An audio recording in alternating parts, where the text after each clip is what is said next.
Nora Speaks is a weekly podcast that tugs at the soul and consciousness of the Black community. With show topics such as youth empowerment, education, women's impact, and civic engagement, Nora Speaks challenges the listener to not only join the movement, but be the movement. On the show, you'll learn from insightful guests who have demonstrated capacity in these fields and more, and I'm your host, Nora Muhammad. Welcome to the show.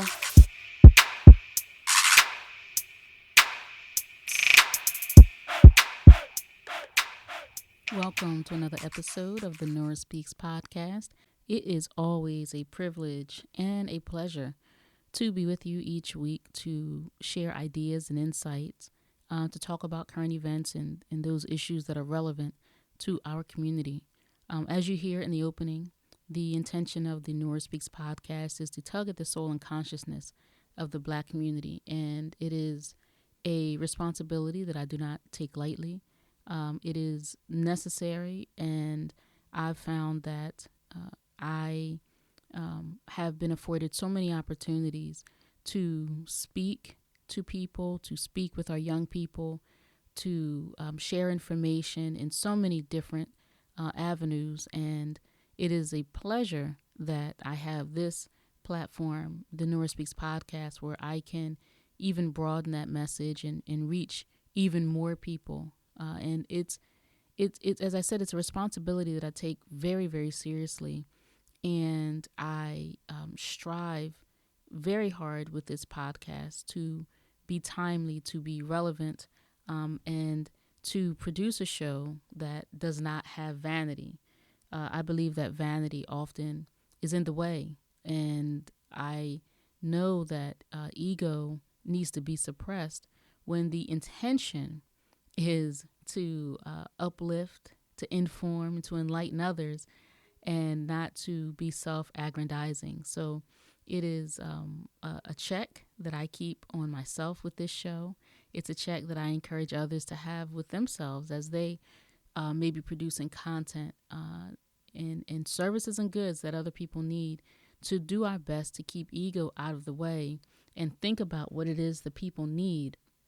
Think about what it is, areas where our people are suffering and need help, and to be diligent and loving as we go about in doing our work to fill in some of those gaps.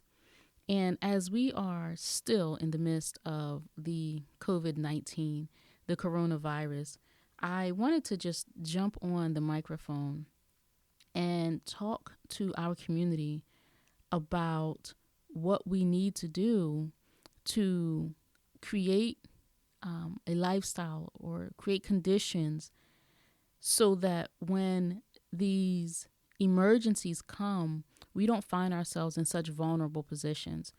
And so in the case of this virus, certainly it is shutting the country down in a way that many have not seen before in our lifetimes.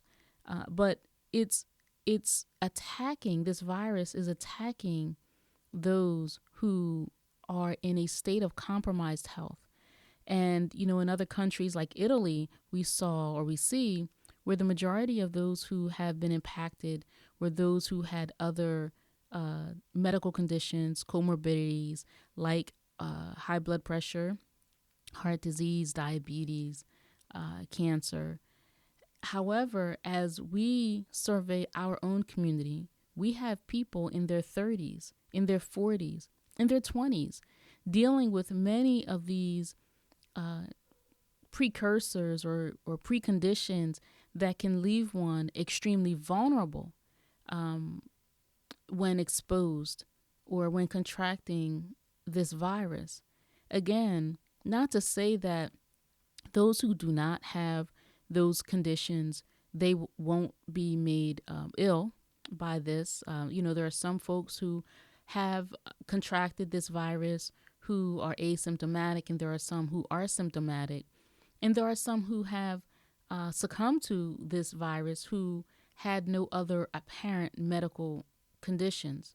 However, speaking specifically to my community, the Black community, we really should not wait to find ourselves in the care of a healthcare system that has shown I don't know if it's a disdain.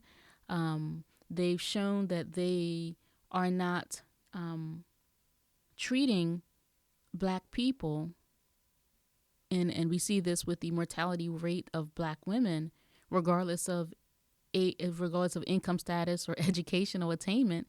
We see that the mortality rate for Black women during childbirth is so much higher. And we also recognize that when we are presenting with pain or symptoms like shortness of breath, they are dismissing what they see, or the presentation that we bring to them. We say our heads are hurting, or we're short of breath, I'm in pain. Then our symptoms are so easily dismissed. So we find ourselves in the care of a healthcare system that has shown, unfortunately, that it doesn't care as much about Black folk as it does other folk. And we are in the care of the system. And then when we find that the care is not adequate, it is subpar, we're not getting the care that we need, we're not getting the treatments that we need, we are in no way given preferential treatment in any way, then we have the protest, and we're kind of operating from a position of defense, and we're advocating, or we have our loved ones advocating for our behalf, advocating in a system that has shown that it does not care for us the way it cares for others. So we have to really think about what we must do with our diets and with our lifestyles that can protect us in a time like this, or give us a level of protection, so that when a wave of a disease like this, or a germ like this, is affecting masses of people, that we are not in a vulnerable or compromised state. And this is very, very important, because I'm watching on social media and I'm seeing folks lament what's happening in the medical system. I'm watching reports of Black people dying, succumbing to this coronavirus at rates that are higher than those of white people or other people. And we're watching these numbers rise and rise and rise. And I understand that there are disparities, that there are inequities. And because there are disparities and because there are inequities, then we have to be proactive.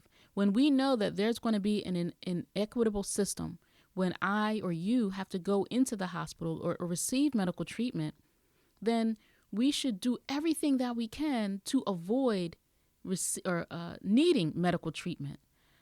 So it's in our lifestyle. It's in the choices that we make with what we eat. It's with the choices that we make in terms of how active we are, how much we eat, how often that we eat, and in so much as we can, we really have to create avenues where we can find ways to feed ourselves, meaning our grocery stores, our farms. They talk about these urban food deserts, Well, if our people are in need, then it is our people who can meet the need. So we don't have to wait for a ShopRite or Wegmans or Whole Foods or whatever supermarket chain is popular in your neck of the woods. We don't have to wait for them to supply what it is that we need for ourselves when we are the ones in the need. And so we should be the ones looking to each other to meet our needs. And so what that is going to require of us is supporting one another, supporting Black business. Again, talking about dropping ego. Drop the ego and unite with other people, Black people who think like you, who recognize the need, and decide who's going to lead in the effort. And it should be the person with the most knowledge in that area, and open a grocery store. If it's a medical clinic, the same thing. We have Black doctors and Black nurses and Black techs. We can get together with the people that we have and open clinics. And there have been some. I recall reading an urgent care that was opened by a Black people to meet the needs of the people in that community. And so we need more of that so that we are not feeling insecure and unsure when we go to receive treatment and we're wondering, are they treating me or are they treating us like they're treating others? And then just hoping that there may be a black nurse that can give us the inside scoop or the inside track, or a black doctor who's going to see our grandfather and see his own grandfather and give him the same treatment, the same care, and the same attention that he would his own. So when we do not create avenues for ourselves, we're operating from a place of insecurity. When we don't take care of our health, then we make ourselves vulnerable so that when things come around, just like what we're witnessing now, then we're talking about the rates of our own people who are succumbing to something, who are succumbing to this germ, to this virus.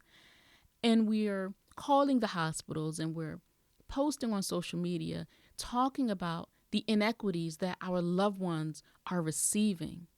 And so this isn't to say that every black person or every person in this country or abroad that have died from COVID-19 had other comorbidities, had other health issues that are lifestyle related. I'm not saying that.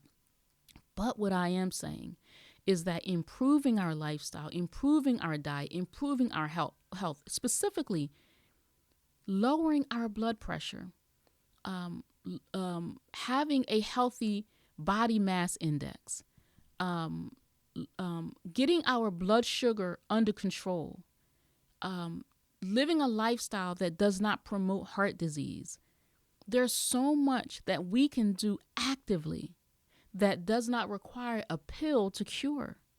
And so I would encourage our people, those who are listening to me, to encourage your loved ones to create a better lifestyle so that we don't have to continue reading about the inequities in the healthcare system. We know that there's inequities in the healthcare system. So until we create our own healthcare system, then we have to care for our health.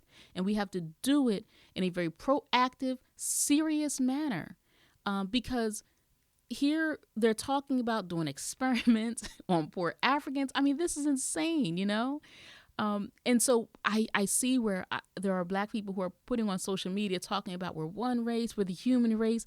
Yeah, we are the human race and every person is a human, but we see that each group within the human race are not treated the same. And so we have to recognize those inequities and think proactively about what we can do, what measures we can take in our households, outside of our households, working collectively with other people, so that we don't find ourselves so dependent on the mercy that we know this system does not have for us. So think about what you can do in your lifestyle. Talk to your loved ones, talk to your family, talk to your friends. We have to improve our health.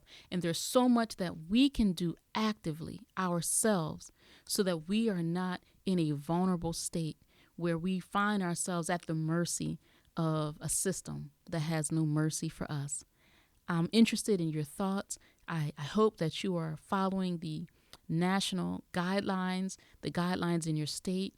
I hope that you are doing everything that you can to stay safe and stay healthy so that when we come out of this, when we are on the other side, then we are healthy and we are of sound mind and sound body to create the conditions in our families and in our communities so that we will not be vulnerable at a time like this again. Thank you so much for listening to this episode of the Nora Speaks podcast. Until next time, stay in peace. Thank you for listening to another episode of the Nora Speaks podcast. Be on the lookout for a new episode coming at you fresh next week. And as always, if you want to learn more about me and the work that I do, visit my website, norahmuhammad.com. Or if you have a listener question, email me at info@norahspeaks.com. You can also follow the Nora Speaks podcast on Facebook, Instagram, and Twitter at Nora Speaks Podcast. I'll be sure to include links in the show notes.